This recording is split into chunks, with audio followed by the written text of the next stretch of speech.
You see, whenever I look at a problem in physics, I always ask the same question. What is the arrow pointing to? Not the arrow on a map. I mean the arrow of time, the arrow of change. You see, nature has a very funny rule, a rule that we do not like very much. It says that you can scramble an egg, but you cannot unscramble it. You can turn a glass of wine into a spill on the rug, but you cannot turn the spill back into a glass of wine. There is a direction to things. There is a flow. And if you try to swim against that flow, you have to pay a price. And usually the price is energy. The price is order turning into disorder. Now, people ask me, Richard, what do you think about going to Mars? And they show me these beautiful pictures of rockets and domes and people growing potatoes in red soil. And it looks wonderful. It looks like an adventure. It looks like the next chapter in the great human story. We went to the moon, so naturally we must go to Mars. It is just the next stepping stone right. But I have to stop them. I have to say, wait a minute.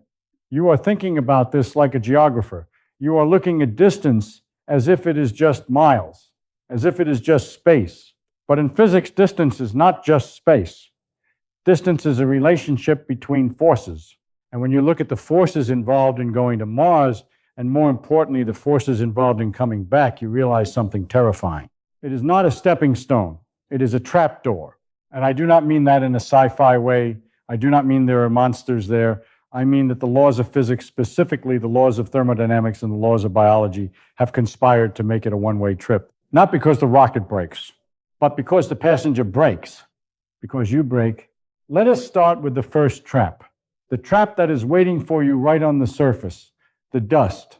Now you might say, Richard, it is just dirt. We have dirt on Earth. We have sandstorms in the Sahara. We deal with it. We have brooms. We have vacuum cleaners. What is the big deal? Well, let me tell you about the history of a grain of sand on Earth. It is a very violent history, but also a very smoothing one. On Earth, we have water, we have rain, we have oceans. For billions of years, every grain of sand on Earth has been tumbled around. It has been washed. It has been rolled back and forth by the waves. Imagine you take a jagged piece of glass and you put it in a rock tumbler for 1,000 years. What comes out? A smooth marble. It is round. It is soft. If you rub it between your fingers, it feels like powder. That is Earth dust. It is friendly dust. But Mars is a dead world. It has been dead for a very long time. There is no rain. There are no rivers. There are no oceans. The only thing that happens to the rocks on Mars is that they get hit. They get smashed by meteorites, big ones and little ones. For 4 billion years, rocks have been smashing into other rocks. So when you look at a grain of Martian dust under a microscope, you do not see a marble. You see a shard. You see a knife. It is jagged. It has edges so sharp they are almost 1 molecule thick. It is not dust. It is microscopic broken glass. And it gets worse. Because Mars is so dry, there is no humidity to conduct electricity away. So these little shards of glass, they pick up a charge. They become electrostatically charged. They are like little magnets. Now imagine this. You land your ship. You need to make fuel to go home. You cannot bring the fuel with you because fuel is heavy. If you tried to bring the fuel to get back, you would need a rocket the size of the Empire State Building just to launch the fuel. So you have to make it there. This is what the engineers call in situ resource utilization, a fancy name for digging up stuff and burning it. You need to mine the ice from the ground. You need to suck the carbon dioxide from the air. You need to run pumps. You need to run compressors. You need to have seals that rotate. You need bearings that spin. But here comes the dust, this magnetic broken glass. It does not just sit on the ground. It levitates. The electric field's lifted up. It floats in the air, and it sticks to everything. It sticks to your solar panels. It sticks to your suit. And most importantly, it sticks to your machines.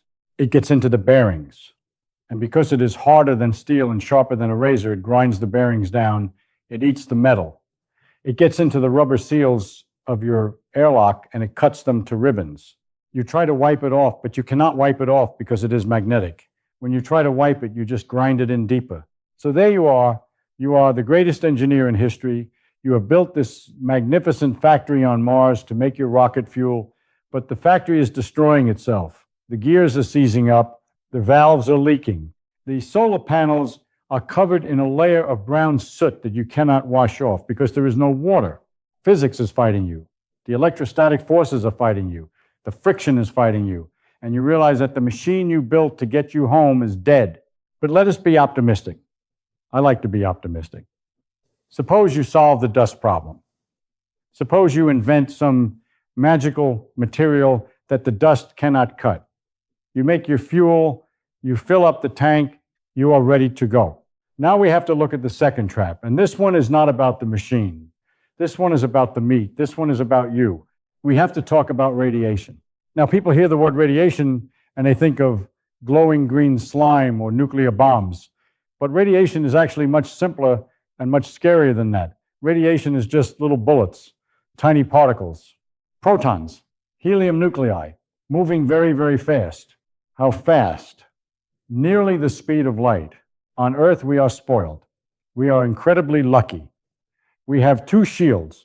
We have the magnetic field of the Earth, which catches these bullets and spirals them away to the poles, which makes the northern lights. And we have the atmosphere, a nice thick blanket of air.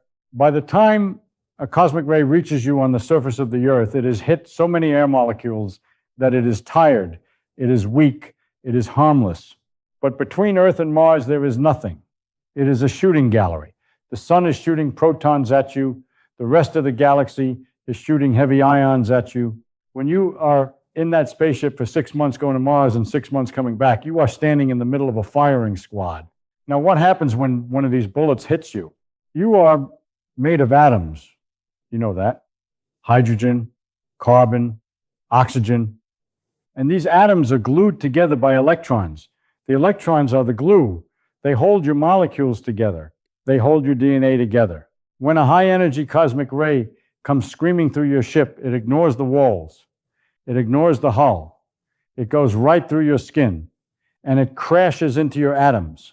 It hits the electrons and knocks them flying. It is like taking a bowling ball and throwing it at a house of cards. The structure collapses. The chemical bond is broken. This is called ionization. Now, your body is amazing. It is a miracle machine. It has repair crews. Inside every one of your cells, there are little proteins that run around looking for damage. They see a broken piece of DNA and they say, hey, let us tape this back together. And usually they do a good job. But on the trip to Mars, the damage is happening too fast.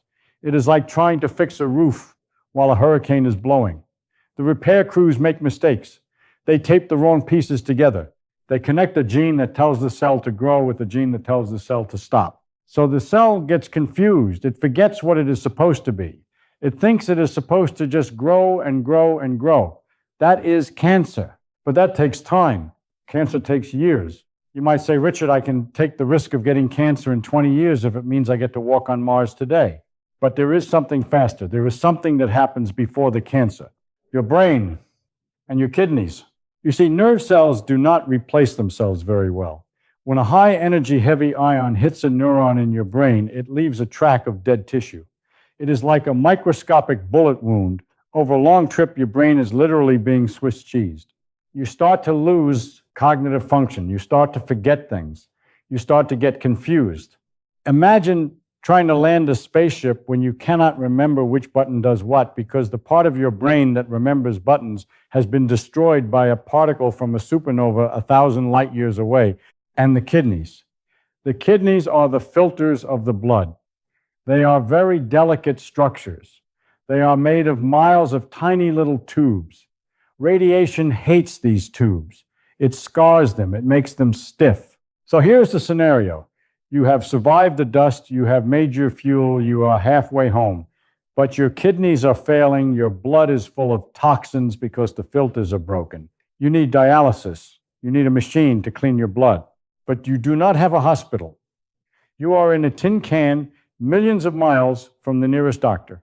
You die not because the ship failed. You die because the physics of the universe tore your biological machinery apart at the atomic level. But wait, it gets worse. There is a third trap, and this is the one that really keeps me up at night because it is so subtle. It is so elegant.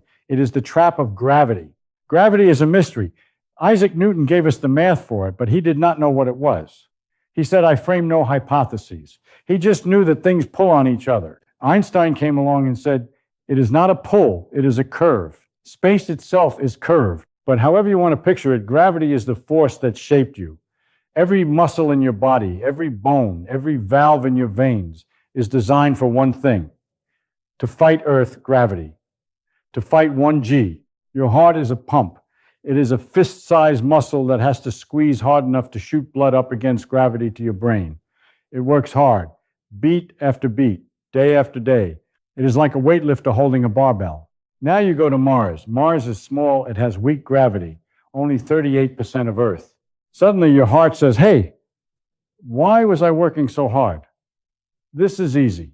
I can relax. I do not need to push so hard to get the blood to the brain. And you know what biology does? When it does not need something, it throws it away. Biology is very efficient. It says we are wasting energy on this big heart muscle. Let us shrink it so your heart gets smaller. It gets weaker. It literally changes shape. And your bones, oh, the bones are the worst part. You think your skeleton is like a steel frame inside a building, but it is not. Your skeleton is a bank. It is a bank for calcium. On Earth, you are constantly making deposits and withdrawals from this bank. Your body puts calcium in to make the bones strong, to hold you up against gravity. But on Mars, your body says, hey, we do not need this heavy frame anymore. We are floating around. It is light here. Let us make a withdrawal. So the cells that eat bones start working overtime. They dissolve your skeleton. They dump the calcium into your blood. Your bones become porous. They look like a honeycomb. They look like chalk. Now, this is fine as long as you stay on Mars. You have become a Martian. You are adapted to the environment. You are a low-gravity creature. But remember the title of this talk: No Way Back Home. Imagine you try to come back. You get in your ship. You float for 6 months. Your bones get even weaker. Your heart gets even smaller. Then you hit the atmosphere of Earth. You are pulling G's. The deceleration is crushing. But let us say you survive that. The capsule splashes down in the ocean. The hatch opens. You see the blue sky. You smell the salt air. You try to stand up to walk out of the capsule. And you collapse because suddenly you are back in 1G. But you are trying to fight it with a 0.38 G body. Your heart, which is shriveled up, tries to pump blood to your head. But it cannot do it. It is too weak. The gravity of Earth pulls the blood down into your legs. Your brain is starved of oxygen. You faint. Your bones, which are now made of chalk, try to support your weight, but they cannot do it. They snap. You suffer multiple fractures just from trying to stand up. You are being crushed, not by a rock, not by a monster. You are being crushed by your home. You are being crushed by the very environment you were born in, because you are not you anymore. You have changed. The planet Mars has re-engineered you. It has taken your biology and it has twisted it to fit itself. And this brings us to the deepest point I want to make, the point about systems. In physics, we talk about isolated systems, but in reality, nothing is isolated. You are not separate from the Earth. You think you are an individual walking around on top of a planet, but you are not. You are a part of the planet.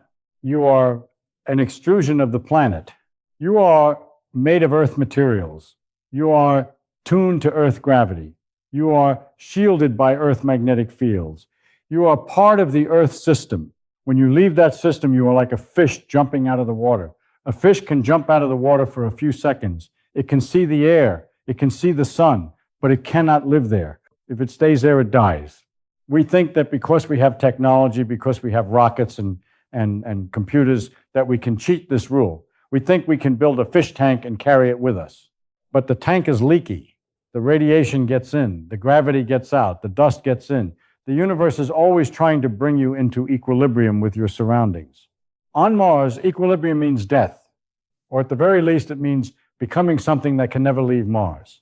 So when I see those plans for colonization, when I see the timelines that say we will have 1 million people on Mars by 2050, I have to laugh. But it is a sad laugh, because they are ignoring the fundamental laws of nature. They are treating biology like software that you can just patch. But biology is hardware, and it is hardware that took 4 billion years to develop for exactly one environment. This one Does that mean we should not go? No. I am an explorer. I believe in curiosity. I believe we should send our eyes and our ears. We should send robots. Robots are wonderful. They do not get cancer. Their bones do not dissolve. They can sleep in the dust for 1,000 years and wake up and say hello. But for us, for these sacks of water and protein that we call human beings, we need to be humble. We need to realize that we are not the masters of the universe. We are the children of Earth. And like all children, we can wander a little bit. We can play in the backyard. But at the end of the day, we have to come home. And if we go too far, if we cross that dark ocean to that red dot, we might find that the door has locked behind us. We might find that we have become aliens on our own home world. So look at that pale blue dot. That is where you belong. That is where the air is sweet and the gravity is just right and the magnetic field wraps around you like a warm blanket. Do not take it for granted. It is the only house you will ever have.